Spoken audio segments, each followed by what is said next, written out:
Students, welcome to e-learning classes after half yearly examination. Okay, and today we will study about chapter 12, protecting the environment. Environment के बारे में पढ़ेंगे. Environment पहले समझ लेते हैं. Environment होता क्या है? Environment हमारे चारों तरफ जो भी नॉन लिविंग थिंग्स हैं या लिविंग थिंग्स हैं जो हमारे चारों तरफ होते हैं, ये हमारा एनवायरनमेंट होता है. सराउंडिंग्स, ये सराउंडिंग्स ही होता है, इस पे ये एनवायरनमेंट में आते हैं. तो जो एनवायरनमेंट है वो अगर किसी कारण से किसी भी से वो पॉल्यूट हो जाता है, मतलब गंदा हो जाता है, और तो वो पॉल्यूशन कहलाता है. तो इसको हम डेफिनेशन में भी देख लेते हैं. पॉल्यूशन क्या है? Pollution is addition of any harmful substances to the environment. ऐसा harmful substance जो environment को harmful substance mix हो जाते हैं environment में, वो pollution कहलाता है. तो ये harmful substance क्या कहलाते हैं? harmful substance pollutant कहलाते हैं. ये pollutant है, मतलब इनके environment के मिलने से ये जब environment में mix हो जाते हैं तो पॉल्यूशन कहलाता है, और ये हार्मफुल सब्सटेंस पॉल्यूटेंट कहलाते हैं. इनको हम पॉल्यूटेंट बोलते हैं. और पॉल्यूशन क्या होता है? जब ये हार्मफुल ये पॉल्यूटेंट एनवायरनमेंट में मिक्स हो जाते हैं तो पॉल्यूशन होता है. Types of pollution. पॉल्यूशन भी कई तरीके के होते हैं. Air pollution, water pollution, land pollution, noise pollution. Okay, तो ये इसमें टाइप्स हैं. एयर पॉल्यूशन क्या हो गया? एयर में जब हवा में पॉल्यूटेंट्स मिक्स होकर के एयर को पॉल्यूट कर देते हैं तो वो एयर पॉल्यूशन कहलाता है. जो हार्मफुल सब्सटेंस होते हैं जो हमारे लिए एयर के लिए बहुत ही नुकसानदेह होते हैं. तो ये इनके कॉजेज क्या क्या हैं? Burning of fossil fuels and would. जब हम कोई भी चीज जलाते हैं हवा में उनके स्मोक फैलते हैं, मिक्स हो जाते हैं, तो हवा पॉल्यूट हो जाती है. Bursting of fire crackers. Fire crackers के भी जलने से हवा पॉल्यूट होती है. Smoke release from factories and vehicles. जब स्मोक धुआं व्हीकल से निकलने वाला और फैक्ट्रियों से निकलने वाला धुआं जो होता है वो एयर में मिक्स होता है तो भी एयर पोल्यूशन होता है. नेचुरल कॉजेज क्या क्या हो जाते हैं? नेचुरल कॉजेज ये सब क्या है? ह्यूमन मेड है, ये मैन मेड है. ये आदमियों के द्वारा, जो पीपल हैं उनके द्वारा जो पॉल्यूशन होता है वो ये इन तीनों चीजों के कारण होता है. नेचुरल कुछ कॉजेज होती हैं जिनके कारण भी एयर पॉल्यूट होती है. वॉल्केनिक इरप्शन, जब जैसे ज्वालामुखी है, वॉल्केनो हैं, तो उनसे क्या होता है? इरप्शन से उनसे कई तरह की गैसेस निकलती हैं लावा के साथ साथ, तो उससे भी एयर पोल्यूशन होता है. फॉरेस्ट फायर्स हैं, सैंड स्टॉर्म्स हैं, and pollen from flowers. Flowers से भी निकलने वाले जो पॉलन्स होते हैं वो भी एयर को पॉल्यूट करते हैं. तो ये कॉजेज एयर पोल्यूशन के गए. और वाटर पोल्यूशन. वाटर पोल्यूशन क्या होता है? वाटर पोल्यूशन ये है कि जब कोई पॉल्यूटेंट वाटर में मिक्स होकर के वाटर को पॉल्यूट कर देता है वो वाटर पोल्यूशन कहलाता है. तो वाटर पोल्यूशन के भी कॉजेज हम एक बार. Air pollution, dumping of garbage, domestic sewage, festival waste into water bodies. हम जो भी फेस्टिवल में यूज होने वाले, कोई भी फेस्टिवल में यूज होने वाले जो गार्बेज होती हैं, जो बाद के प्रोडक्ट्स बच जाते हैं, उनको क्या होता है? वाटर में बहा देते हैं. या डोमेस्टिक सीवेज भी होता है, वो भी सब रिवर्स में या पॉन्ड्स में जाते हैं. तो ये सब क्या है? वाटर के कारण, वाटर जो पोल्यूशन के कारण. तो वाटर पोल्यूशन ये सब चीजें, releasing of chemical waste from factories into water bodies. जो भी केमिकल फैक्ट्री से निकलने वाले वेस्ट मटेरियल प्रोडक्ट होते हैं उनको भी हम रिवर्स में डाल देते हैं. तो ये सब भी कारण क्या होते हैं? वाटर पोल्यूशन के. Leakage of oil from tankers and ships into the ocean. Ocean और ये सीज में जितने भी जैसे शिप जाती हैं बड़ी बड़ी ऑयल टैंकर लेकर के, उनमें अगर लीकेज हो जाती है तो वो ऑयल जो होता है मिक्स हो जाता है सी में या रिवर में, तो वो मिक्स होकर के वाटर पोल्यूशन कर देता है, वाटर को पोल्यूट कर देता है. तो जिससे उसमें वाटर में रहने वाले जितने भी फिश हैं और जितने जानवर हैं वो सब क्या होते हैं, धीरे धीरे वो मरने लगते हैं क्योंकि वो ऑयल उनके लिए सेफ नहीं है। लैंड पोल्यूशन भी क्या होता है, जब कोई भी हार्मफुल सब्सटेंस जो लैंड में मिक्स हो जाते हैं तो वो लैंड पोल्यूशन क्रिएट करते हैं। Dumping of harmful and poisonous substance of industries and hospital on the ground, जो भी हॉस्पिटल से निकलने वाले वेस्ट हैं या कोई भी पॉइजनस सब्सटेंस हैं जो इंडस्ट्रीज से निकलते हैं वो ग्राउंड में सॉइल में मिक्स होकर के वो क्या करते हैं, लैंड को पॉल्यूट कर देते हैं।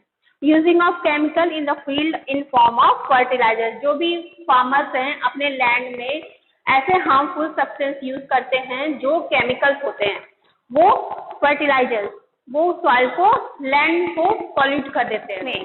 ये सब मिक्स होकर के एनिमल्स के पास या हम लोगों के पास पहुंचते हैं तो वो उनको खाने से भी हम बीमार पड़ते हैं, हार्मफुल होते हैं हमारे लिए। तो ये कारण है लैंड पोल्यूशन के भी। अब नॉइस पोल्यूशन क्या होता है, नॉइस पोल्यूशन में ऐसे मतलब म्यूजिक है या लाउड साउंड है जो हमारे कानों के लिए अनबेरेबल होती है, असहनीय होती है, तो वो क्या होते हैं लैंड पोल्यूशन में क्रिएट होते हैं। नॉइस प्रोड्यूस बाय व्हीकल्स, ऐसी नॉइस जो व्हीकल्स के द्वारा प्रोड्यूस की जाती है वो नॉइस पोल्यूशन में आती है।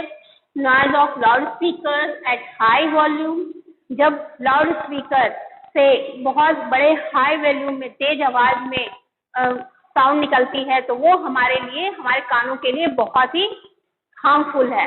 तो इनसे noise produce by bursting of fire crackers ऐसे कुछ पटाखे ऐसे होते हैं जिनके चलाने पर बहुत तेज आवाज होती है जो हमारे कानों के लिए अच्छा नहीं होता है।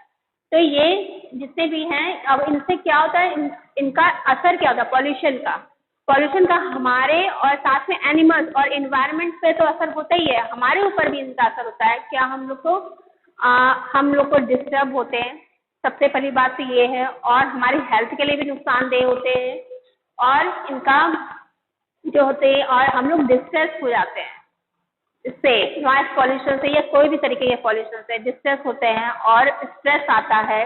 इन्वायरमेंट कम पॉल्यूट हो और इनके प्रिवेंशन के लिए भी कुछ स्टेप्स लेने चाहिए।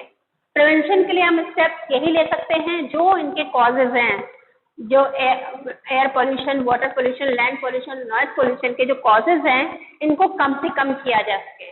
जैसे कि हमको जो भी गार्बेज है वो ऐसी जगह डंप करना चाहिए जो सिटी एरिया या रहने वाले एरिया या ऐसे एरिया से सेपरेट हो, अलग हो। और केमिकल और वेस्ट जो फैक्ट्री से निकलने वाले फैक्ट्री को ऐसे अपने मैनेज करने चाहिए जिनसे वेस्ट या स्मोक जितना भी निकले वो मैस मैनेजमेंट कर सकें, वो रिवर्स में या लैंड में ना रिलीज करें। डंपिंग ऑफ हार्मफुल पॉइजनस जो सब्सटेंस है, फर्टिलाइजर्स हैं, वो एग्रीकल्चर में कम से कम यूज हो। ऑर्गेनिक जितने भी फर्टिलाइजर्स हैं उनका यूज हो फार्मिंग में, इसलिए इनका यूज करना जरूरी है। और हमको स्पीकर तेज आवाज में कम वॉल्यूम में चलाना चाहिए, जो भी गाने सुनने या कोई भी साउंड सुनना है तो उनमें हमको तेज आवाज का कम यूज करना चाहिए। फायर क्रैकर्स ऐसे नहीं लेने चाहिए जिनमें स्मोक ज़्यादा निकले या उनमें आवाज़ तेज हो। और इनमें से सबसे मोस्ट इम्पॉर्टेंट चीज़ ये भी है साथ में कि हमको प्लांटेशन बहुत करना चाहिए अर्थ पे। जिससे क्या होगा, अर्थ पे प्लांटेशन करने से लैंड पोल्यूशन, एयर पोल्यूशन और वाटर पोल्यूशन एटलीस्ट ये कम किया जा सकता है प्लांटेशन से। इसलिए डिफॉरेस्टेशन रोकना बहुत जरूरी है। Okay, waste and waste management. Waste क्या होते हैं, जो अब हमारे आगे यूज में काम के नहीं रहती हैं चीजें, वो वेस्ट कहलाती हैं। तो उन जो वेस्ट हैं उनका भी सोल्यूशन करना जरूरी होता है क्योंकि उनसे ही पॉल्यूशन बढ़ता है। तो उनका हम अगर वेस्ट को मैनेज नहीं करेंगे तो वो क्या हो जाएंगे, वो हमारे लिए फिर डिफिकल्टी क्रिएट करेंगे, जिससे ये चीज़ें प्रॉब्लम होती हैं पॉल्यूशन की। तो जैसे हम बहुत सारी चीज़ें यूज़ करते हैं, घर में खाना बनता है तो कुछ खाना जैसे बच जाता है या सब्जियों के छिलके हो गए हैं और फ्रूट्स के छिलके हो गए, ये सब चीज़ें क्या होती है, ये सब फिर हमारे लिए यूज़ के नहीं होते, वेस्ट हो जाते हैं।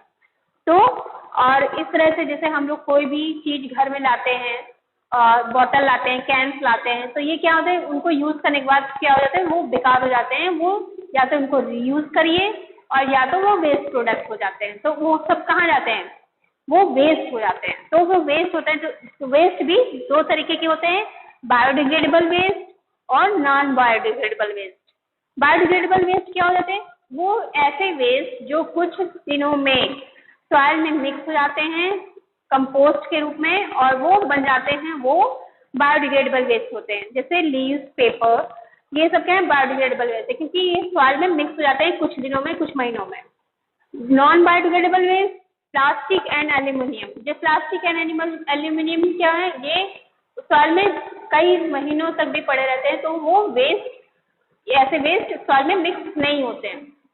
तो ये प्लास्टिक, एल्यूमिनियम, जितने मेटल्स हैं, ये सब नॉन बायोडिग्रेडेबल वेस्ट में आएंगे। तो ये सॉइल में मिक्स नहीं होते, तो इनको, ये वेस्ट अलग होते हैं उनसे।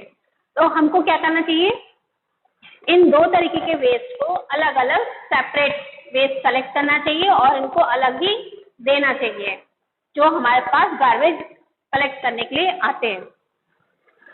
इनको वेस्ट एंड वेस्ट मैनेजमेंट के लिए 3 R's सबसे मोस्ट इम्पॉर्टेंट है। 3 R's क्या है, reduce, reuse, recycle. Reduce means ऐसी चीजें जो हमको कम से कम यूज करनी है या हमको यूज में नहीं लानी है, उनको ना खरीदें, बाय मत करें, और ऐसी चीजों को जो हमारे लिए बहुत जरूरी है उन्हीं को ही हम यूज में लाएं। रीयूज क्या है, ऐसे प्रोडक्ट जिनको हम दोबारा यूज कर सकते हैं, वैसी ही चीजें यूज में लानी चाहिए। रिसाइकिल क्या, ऐसी चीजें जिनको हम रिसाइकिल किया जा सकता है, उनको रिसाइकिल करने के लिए दे देना चाहिए, जिसका फैक्ट्री में दोबारा कोई भी प्रोडक्ट बनाया जा सके, वो रिसाइकिल आते हैं। रिसाइकिल ऐसे वेस्ट। तो रिड्यूस, रीयूज, रिसाइकिल, ये तीनों चीजें इस तरह से वेस्ट को मैनेज करती हैं। ठीक है स्टूडेंट्स, आप इस तरह से जो ये वेस्ट पॉल्यूशन हो रहा है, तो हम इन चीजों का मैनेज करके, वेस्ट का मैनेजमेंट करके हम पॉल्यूशन को कम कर सकते हैं और पॉल्यूशन से छुटकारा पाया जा सकता है। Okay students, thank you.